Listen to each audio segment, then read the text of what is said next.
Mini episode 801 of the FDH Lounge is brought to you by Sportsology, delivering unconventional columns and webcasts about sports, TV, music, movies, and more. Follow them on the web at sportsology.com. The FDH Lounge. You want to schedule your life around it.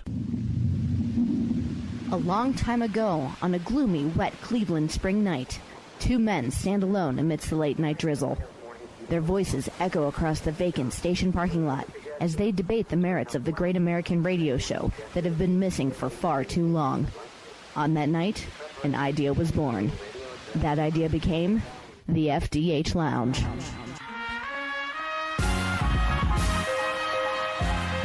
Welcome to the FDH Lounge. Hello, everyone. Welcome to FDH Lounge mini episode number 801. You've got your favorite football talkers anywhere with you to break down the NFL wildcard round. Rick Morris and Kyle Ross here wishing you a happy new year.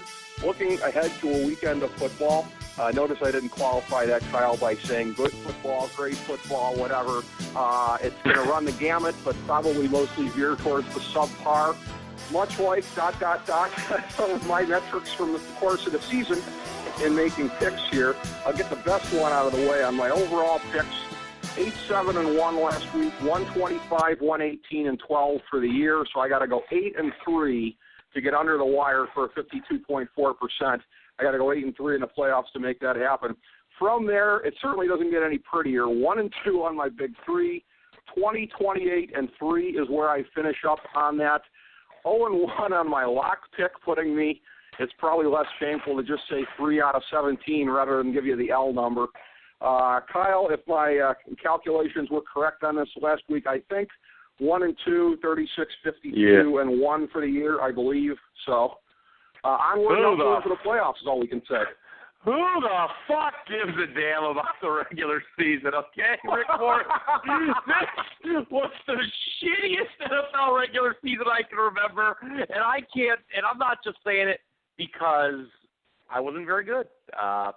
The ratings were down. Betting was down in the NFL. There was a story that was published at ESPN Chalk this morning that said the handle was down overall. I can't remember the last year that the handle was down from the previous season. So something was going on with the NFL. I don't know what caused the decline in interest, but there was certainly a decline in analytics and common sense, I can tell you. At least that's my excuse for the subpar record. But it's the playoffs. We wiped the slate clean.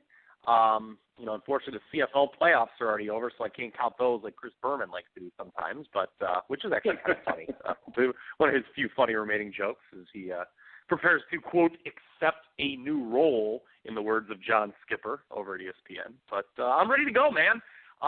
Weird, like you kind of alluded to, some pretty crappy teams made the playoffs this year. Well, at least average to mediocre. And again, a couple teams right now, especially with their quarterback situation being what I'll agree with you on the present state of the two teams that are going to play the first game when we get to that in a few minutes here, because without any semblance of quarterback play, you're absolutely right about them.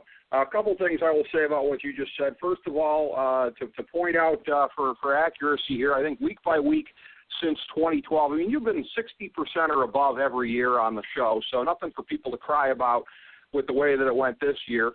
These things happen.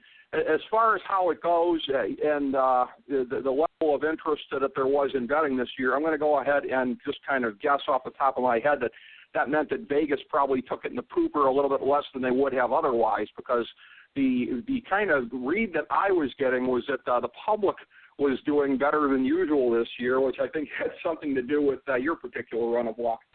Yes, that's actually true. This was the book's least – I mean, the books always make money. I mean, there's never been an NFL season where they haven't made money. I mean, anyone who's been to Las Vegas knows that John Q. Public and his $50 bet on his favorite team every Sunday ain't paying the mortgage, quite frankly. Vegas is shiny, nice, and expensive for a reason. But, overall handle was down and overall winnings were down as well for the house. So, as you kind of alluded to, I tend to bet with the house, not the public. And, not coincidentally, I did worse this year than previous years. A lot worse. It was a weird year. It was a really, really, really crazy year. I went through, and I'm going to have some stats for each team as we're going through the games here. I'm also going to go through and give you my individual handle on how I did on each of the teams here this year.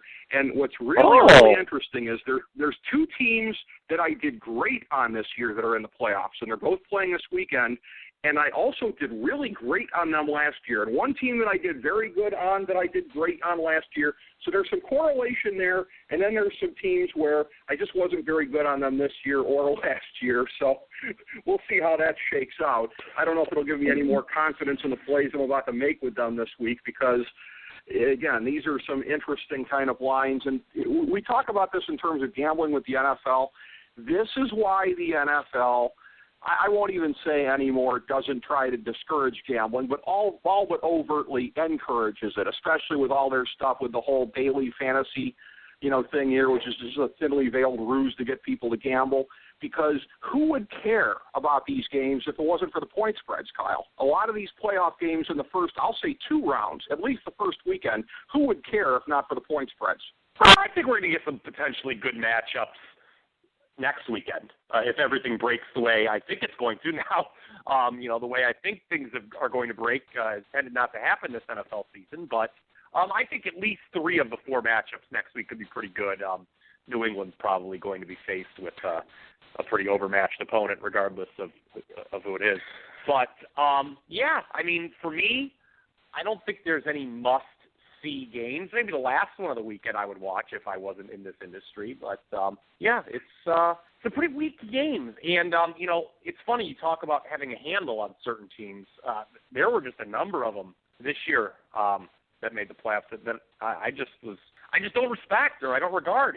I cannot think of a year ever where 3 teams that I have ranked outside my top 20 made the playoffs. I mean, maybe that happens once in a year, but it happened 3, and it's Detroit, Miami, and Houston, who I have really low. Houston I have as the worst-ranked team that wasn't a bottom feeder in the whole league. I think I had Houston 26. The only teams lower than them were like Jacksonville, Chicago, the Jets, the Rams, the Browns, the Niners, those teams. I mean, there was just no other team I had ranked lower than them, and they're actually favored this weekend because, I talk about 3 teams outside the top 20. That doesn't even include an Oakland team that will be starting Connor Cook, the first time, I believe, since the merger I read, that a quarterback will make his starting debut in a playoff game. And the merger occurred in 1970, just so we're all clear. Yes, exactly. But this is one of these things, though. You and I have talked about this off air a little bit. My top tier goes 1 through 8 right now. Yours is probably about close to that. Would you agree with me that the NFL this year really was kind of a bell curve and that you've got that clump of bottom feeders you talk about at the bottom? I think what you're talking about with these teams that are unimpressive making the playoffs, I think it's a function of not much separating, say, 9 through 26, at least not as much as we would usually think is the case. You get into the scheduling, who plays who during the year, who got what quarterback play at what time, who caught a few breaks here and there. You're looking at probably a thinner bunch of hairs separating playoff from non-playoff teams probably for those last couple spots than almost any year we can remember, I would think. Yes, I would agree with that. I would say you're right. About 9 through 26, there was a lot of movement during the course of the year. Records in close games is something I'm going to go into with some of these surprise teams. That's why they made the playoffs. There were teams that really just could not win a close game to save their lives, such as Philadelphia and San Diego, who I actually think, quite frankly, were just as good as a few of these teams that made the playoffs. I know people don't want to hear that because of one-loss record, but in my opinion, it's true. So, and the league had far less great teams this year. I looked this up earlier in the week. I believe there were 7 teams last year who finished with a point differential of plus 100 or higher. This year there were only 3. Wow. That's really low. And then the 3 were the Patriots, the Cowboys, and the Falcons. None of them were playing. So I kind of had those 3 actually in a tier themselves. And then I kind of had a sub 1B tier. I know you love the A and Bs of the tiers. And yeah. I would put Kansas City, Pittsburgh, Seattle, and Green Bay all on that tier. But, the Giants are kind of in a tier to themselves. And then, there's the other 4. I've got the Giants in with the group you mentioned there and above the Seahawks just because of my disdain for the way the Seahawks so often nailed it in during the season and really were unimpressive relative to their level of talent so often. But that was how I saw it. We get to this weekend here in particular. Yeah, let's go the for game it. that's going to kick this. Yeah, the game is going to kick this off. And as I said to you off air, I think you and I'm going to put us over. You don't get any better NFL coverage anywhere than you get with us. You get obviously some entertainment mixed in with your analysis. We do it all. We hit literally every gear, and I say that in all due humility. But as far as fun, I love just letting it kind of breathe a little bit more during the playoffs. I love getting to kind of do this. Don't have our eye on the clock as much. So this may perhaps translate a little bit more to the listeners. Perhaps these are your favorite ones of the year, too, and I am having a great amount of fun just getting into the specifics here on the games that we have. We lead with the game that ESPN is paying $100 million to televise. Let that rattle around in your heads, ladies and gentlemen. They pay $100 million a year to get a wild card game, and I think they always draw the short straw. I remember how it's gone the last couple of years. Yeah, it's always been the game nobody else wanted, and it was clear this was going to be the game nobody else wanted. The 12-4 Raiders, asterisk, that was with David Carr, at the 9-7 Houston Texans, 4:35 Eastern Time from NRG Stadium in Houston on, of course, ESPN. NRG Stadium, the place that will host Super Bowl 51, which I assure you neither of these teams will be in. Sean McDonough, John Gruden, Lisa Salters on the call. Houston is laying 3.5 points in this game, up from 1.5. To give you some numbers for each team here, Houston, they were 16th in my year-ending power rankings, 17th on the FDH strength of schedule metric, 13th on impressiveness of victories, which that's basically more or less half strength of schedule and half number of games that you won in a formula. Passing offense, 29th in the league. This is all on yards, these next couple ones. 8th on rushing offense, interestingly. 2nd on pass defense. That may come into play. It should come into play this weekend. 12th in pass defense. You get the DVOA. You were oohing and eyeing when I mentioned this off air. They were 29th overall in DVOA, 30th on the offensive side of the ball, 7th on the defensive side of the ball, and 3rd in time of possession among teams this year. On games for Houston, I was pretty accurate, decently accurate this year, 9-6-1. I was 11-7 a year ago, so I've got a pretty good handle on them. On Oakland, once again, asterisk to all these numbers because it was with David Carr. 14th in the power rankings right now. That's 14th without David Carr. I'd have them higher with David Carr. 12th on strength of schedule. 2nd on impressiveness of victories. 13th on passing offense. 6th on rushing offense, 24th on pass defense, 23rd on rush defense, 11th in DVOA, 7th in offensive DVOA, again with David Carr. I can't say this enough. 23rd in defensive DVOA, 6th in time of possession in the league. Oakland this year, I was 7-7-2 on them. I was 9-7 on them a year ago on being accurate. And my lean in this game is going to be to the home team. You just can't feel good about picking either one of these teams here, but particularly when you look at Houston's defensive numbers, Houston particularly how they've played at home. And it's a situation where Brock Osweiler, we know that he's bad. We know that he's basically more or less like standard issue bad, but you're throwing a rookie in for his first game, and you may see a bad that makes Brock Osweiler, nothing at this point is going to make him look good, but even mediocre. You'll take mediocre out of your quarterback in a game like this. And mediocre comparatively is what Osweiler is probably going to end up being. In an ugly, like 16-9 kind of a game, I've got your Houston Texans undeservedly advancing to round 2, Kyle Ross. The Houston Texans were outscored this year by like 49 points, I believe. It was 40-something. Yep. I think it was 49.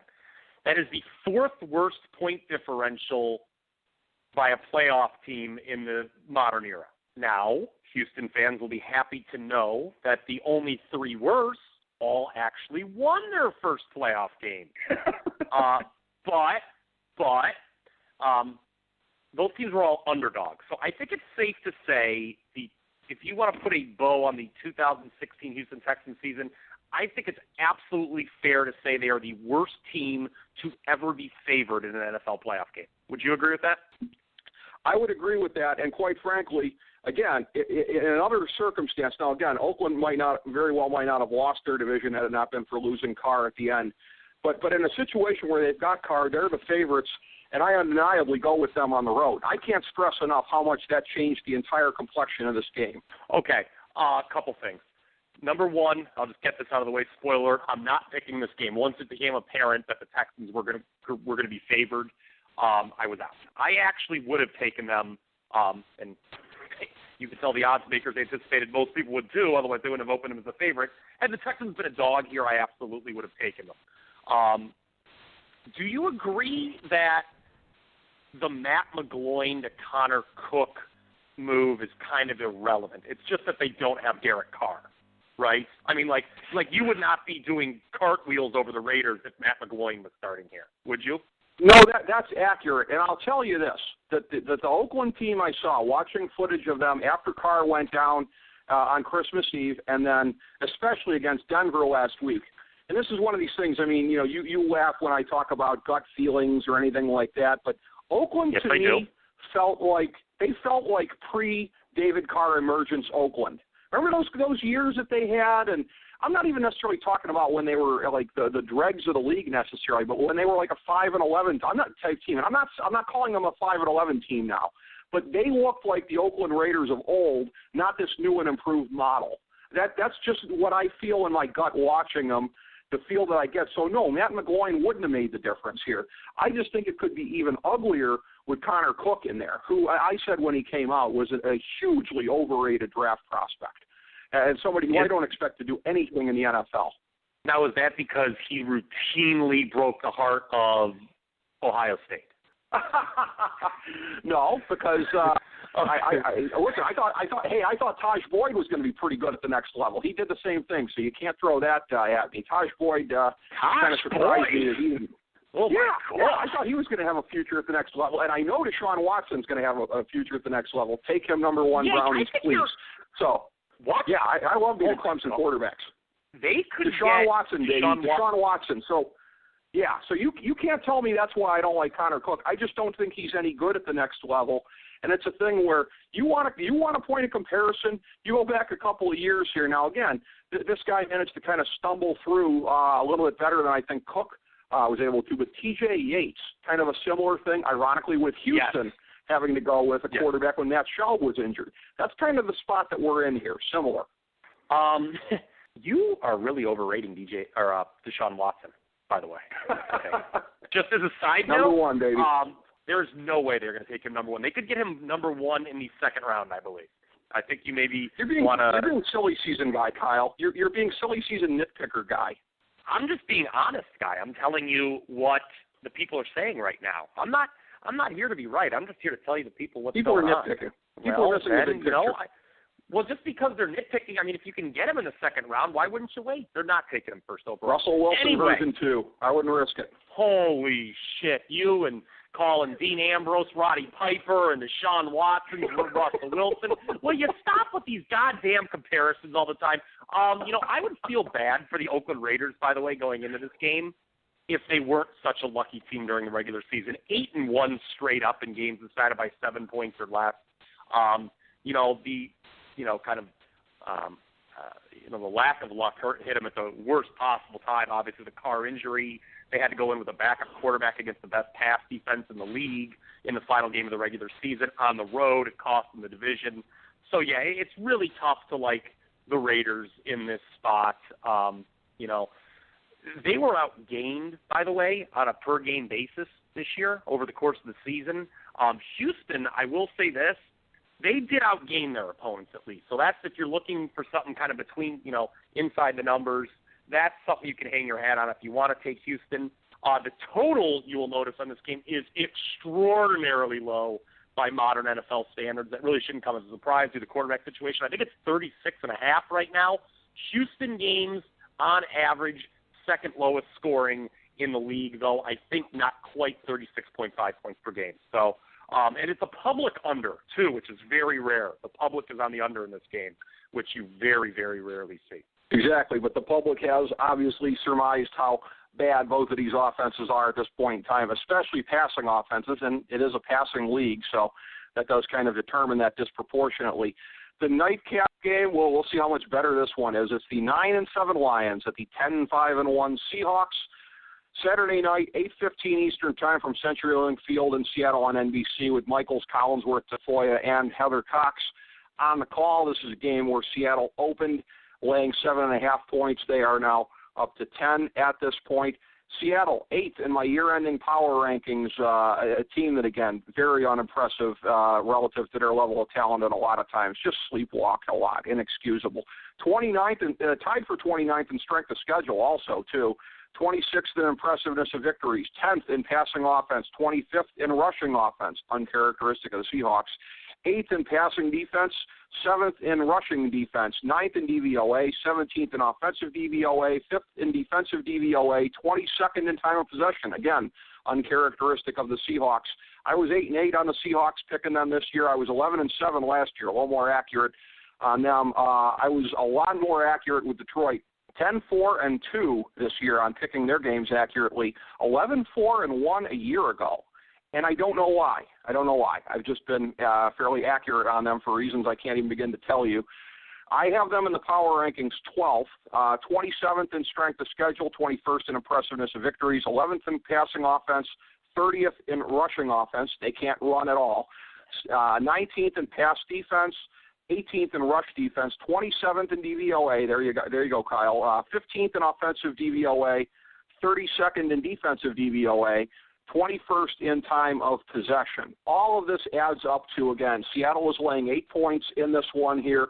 I'm not as down on the Lions as you are, just because, again, I think there's an awful lot that can be explained in looking at the teams this weekend. You look at Oakland minus David Carr. We keep saying it over and over again, but probably not often enough. It's a quarterback's league. Derek Carr, by the way. While he won't. Pardon? Derek Carr. Derek Carr, yes, sorry.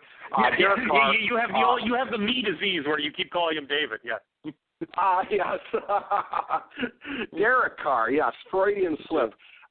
Again, him going down makes a world of difference. Matt Stafford, while he won't win MVP, had a heck of a year, an MVP candidate kind of a year. That is what has elevated, he has. That is what has elevated Detroit into the conversation. Is Matt Stafford having arguably his best year, doing it without Megatron. Certainly, if you add that qualifier in, how well he played but with Megatron and how well he played this year without Megatron, I would say arguably it's his best season. He helped elevate them to this spot here. So I'm not as down on them as you are.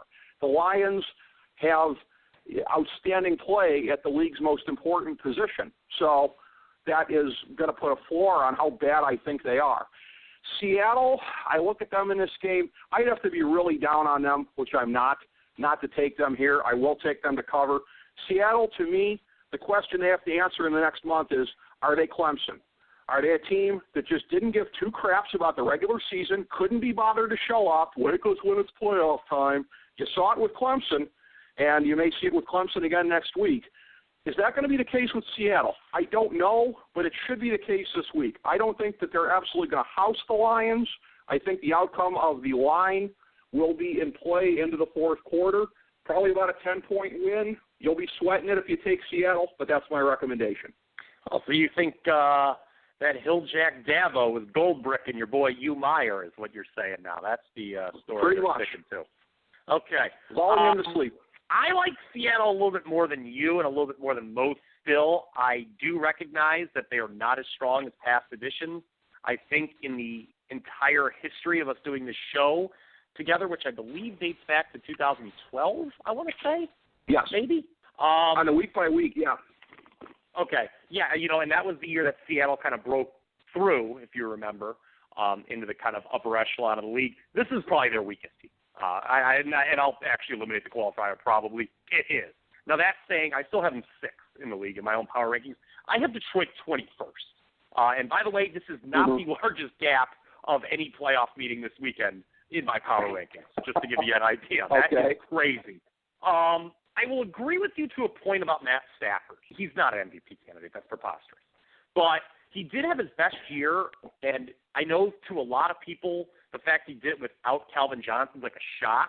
But, when I watched Lions games this year, what made him better is he wasn't so locked on to the one receiver. I think in past years he just had, tunnel vision. He was like, that guy who's got a buzz at a bar and he's just like staring at like the hot chick, and he would get into that with Johnson. He'd just lock into him, and now he can kind of progress through his reads and was just a better overall quarterback, I think. But now that I've said the nice things about Detroit, let's get to the bad, shall we? Because I know they made the playoffs, but Richard G. Morris, this is not a very good football team. They were both outscored and outgained this year. That's indicative of sub-500 level play. And I've said this before on the show, and I'm going to say it again, damn it, because this is astounding to me. There was one game all year where they did not trail in the fourth quarter. One. A 28-13 win against New Orleans in Week 13. They have not covered since then. They, by the way, have lost their last 3 regular season games. I'm not a believer in momentum, but I think they were really kind of exposed in these last 2 games against contenders, Dallas and Green Bay. They did not beat a single playoff team during the regular season. Their best win, I believe, was a game they won on a last-second field goal against Washington. Keeping with the trend, and here's the thing, too. Stafford really is the reason this team's in the playoffs, because their 8 come-from-behind victories in the fourth quarter, Rick Morris, all-time NFL record. Before this year, only 3 teams had ever had 6. And by the way, the Raiders, who we just talked about, had 7 this year. So you talk about scratching your head. Yeah, 2016 NFL, anybody. And here's something that absolutely has to be mentioned. And I haven't watched a ton of ESPN because it, quite frankly, makes me very angry. The analysis is very bad. I don't care about Mark Schlereth and Teddy Bruschi's take on the New York Giants trip to Miami. I just don't. But this is such a difference maker for me. Second week in a row, Detroit's playing on a short week. It really hurt them. Yeah. Going into that Green Bay game last week, they were screwed. They had played Monday the previous week. Green Bay had played Saturday because the Christmas holiday. Pardon me, the holiday. And then, now another short week. They're going into the toughest venue in the league, Seattle, where I know they lost the one time to Arizona, but more they don't lose there very often. It's a night game. Google circadian advantage, kids. It always favors the West Coast team. I just think Detroit is up against it here. You're right, they won't get housed, but they'll lose pretty comfortably, and, they're not going to be very good next year. Yes, Earl Thomas is out for Seattle. We should mention that. Yeah. That probably hurts them next week a lot against Atlanta. But Stafford hurt his finger a few weeks ago. He hasn't been good. You mentioned how they can't run the ball. And then right. Detroit defense, Football Outsiders, you said it, they've got them number 32 in the league. There's only 32 teams in the league. So I think one of the more overrated defenses we have in the league. They had some good numbers early on. They were holding teams, but, I think it was a lot of smoke and mirrors there. Seattle wins here. Well, this is my favorite. Well, we're at accord on that game, and then on the first game, you abstained while I took Houston. We go to the Sunday games now. It is the AFC wildcard matchup, 10-6 Miami at 11-5 Pittsburgh. Only one game separating them, Kyle Roth, from that. 1:05 Eastern time, Heinz Field, Pittsburgh on CBS. Nance Sims, Tracy Wolfson, and for whatever reason, Jay Feely on the game here. This is a game where Pittsburgh is laying 10, up from 7.5 initially. People bet that one up with both feet. Looking at these teams here, I was 9-7 on the accuracy of Pittsburgh this year, 9-8-1 a year ago. With Miami, I was only where do I have them here? Now I can't read my own writing. Don't have them on the sheet, ladies and gentlemen. So we'll just skip over that. Real professionalism on my part. But Pittsburgh, their numbers here that I want to give you. Pittsburgh was third in our year-ending power rankings, 26th in strength of schedule, 16th in impressiveness of victories, tied for 5th in passing yardage, 14th in rushing yardage defensively, 16th in passing yardage, 13th in rushing defense yardage, DVOA, 5th, 8th offensively, 11th defensively, and 14th in time of possession. A little uncharacteristically low for them. Miami, 13th in my power rankings, 29th in a tie for strength of schedule, 29th in impressiveness of victories, 26th in passing offense, and that was with Ryan Tannehill, who they won't have, 9th in rushing offense, 15th in passing defense, 30th in rushing defense. Put a pin in that one, ladies and gentlemen. 17th in DVOA, 14th offensively, 19th defensively, and 27th in time of possession, which is worrisome given how much they're going to be relying on J.A. in this game here to do what he did against Pittsburgh the first time out, which, again, Pittsburgh will be looking to avenge as well, a vengeance spot here as well. Listen, I'll be wearing my Dan Marino. I'm too old to say throwback jersey because it's the jersey I wore back in the day. I'll be wearing my Dan Marino jersey and hoping against Good grief. What do I think is going to happen? I hate the Squealers, but I'm on them. I'll lay the 10. Remember what I said about Detroit? Miami's an ample side, aren't you? Yes. I have Pittsburgh 5th in my power rankings. I have Miami 24th. So there's your one game difference in the standings. I just have very, very little regard for the Fish. I do not understand how they made the playoffs. I understand they played 16 games. I understand they won 10 of them. I do not understand how they won 10 of them. I don't understand how they won 2 of them with Matt Moore at quarterback on the division road. But I can tell you this. Teams that overachieve like this, and like Detroit, tend to go away rather quickly in the playoffs. And Pittsburgh, to me, along with the team we're going to talk about the next game, if there is a team who can make that run from wild card to Super Bowl, they're on the short list. First time, I believe, in the Le'Veon Bell, Antonio Brown era that both are healthy with a healthy Ben Roethlisberger going into the playoffs. Here, though, I want to go back to that regular season meeting because I did a double take when I realized this. So I remembered that game, and Roethlisberger got hurt about 3/4 of the way through. I think it was something. It wasn't the reason they lost 30-15. They were already behind when he got hurt, but it should be noted he did get hurt in that game. All right, so I looked at that line, and the line was Pittsburgh -7.5. Okay, and I was like, okay, that makes sense. The odds makers had, it's a playoff game now. People aren't going to want to take Miami with the backup quarterback. Lines makers have to shade the number a little higher to try to get some Miami money. Do you realize that they were 7-point favorites in Miami? Yeah. That's insane. That's crazy. And now, so it kind of seems like a real value only getting them even at 10 at home against the backup quarterback. Miami's another team. I don't get how they got this through this 9-2 run. Pittsburgh was the one good win they had, but I got to bring this up. 29th in yards per game differential, the Dolphins, outgained by almost 50 yards per game. The only 3 teams worse than Miami, the LA Rams, your Cleveland Browns, and the San Francisco 49ers.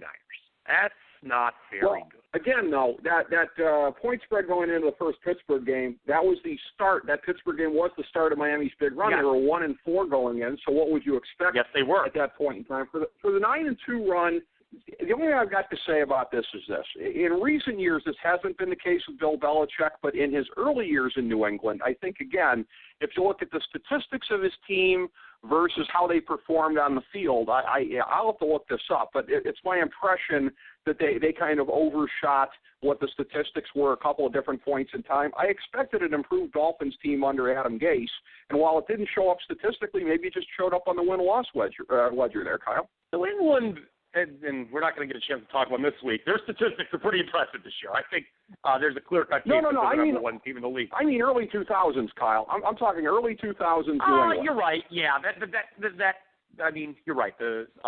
I would not have picked them to beat the St. Louis Rams in that Super Bowl outright. I'll tell you that much if we were doing that show back then. Right. It's kind of funny with the Dolphins that you mentioned expected improvement or Adam Gase. Shame on me. This was kind of the year that I thought they were going to have last year. Remember, I picked them to make the playoffs last year, and they massively underachieved.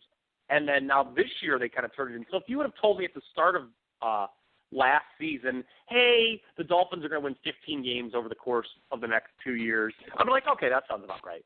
But that's what they did. I just got the years mixed up. And again, we've been talking about quarterback play. We've really got to harp on the fact it's frickin' Matt Moore on the road going against Big Ben, Le'Veon Bell, Antonio Brown. The only thing is I'm a little worried because they didn't play last week maybe there's a little rust early in the game. I don't know. Maybe it takes them a while to put away Miami. I don't think they're going to boat race them from the start. But, eventually Pittsburgh, just far too talented, even without Cam Hayward. And I want to talk about Jay Ajayi for a second, too, Ricky, if I can. Mm-hmm. He had the 3 200-yard games, this year. One of them was against Pittsburgh. The other 2 were against Buffalo. But other than those games, Miami didn't run for very much. They had less than 100 yards as a team in 6 of their last 7 regular season games. And I kind of did some reading on them during the week. This was a real boom or bust kind of offense, Miami. When they got the offense moving, it was big plays, and that's not really a sustainable way to win games, you're going to find. They only average 22 points per game. They're up against it here. And Pittsburgh, I believe, sets up what will be a very intriguing matchup with Kansas City in the divisional round.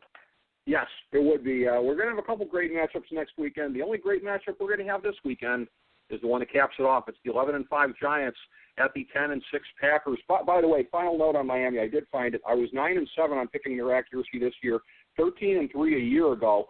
Of the teams we've got in this next game here, 9-5-2 on Green Bay, 13-5 a year ago, 10-5-1 on the Giants this year, 11-5 a year ago. I've been spot on with these two teams, ladies and gentlemen.